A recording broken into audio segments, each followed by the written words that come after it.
Well, here is the hull of the M18 Hellcat. It's the same scale as the Stug, 40%. And because of where the firewall is located here, it's proportionally speaking a lot farther back. So it gives a lot more room for the driver and a lot less room for the engine. So the engine and drivetrain I've got planned is going to be a really tight fit. I'll explain all that in another episode. You can see there's a open area back here that'll fill in with the transmission gearbox, but like I said, I'll explain that in the next episode.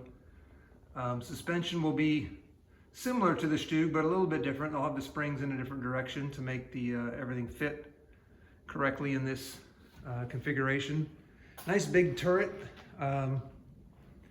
And the engine deck is actually really complicated. You can't see it when the turret is on there. The turret bustle kind of covers up most of this, so you may not realize that the rear engine deck is actually really complicated.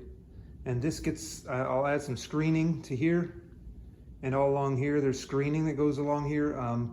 The radial engine in the original Hellcat fit here, and so there was an intake here and an exhaust here, and the engine exhaust was also in this same area.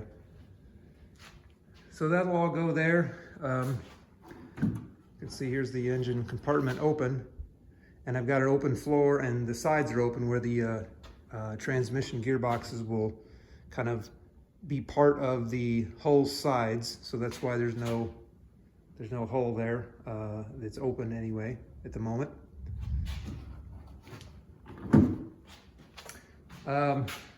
Boy, a lot of hours into this hull design already. I thought it was going to be simpler than the Stug. It was actually took longer to build than the Stug. I've already got the suspension built, so that'll go pretty quickly. I'll have another episode of suspension. But I think before I put the suspension on, I'm going to start building the turret, so that'll be my next episode. Stay tuned.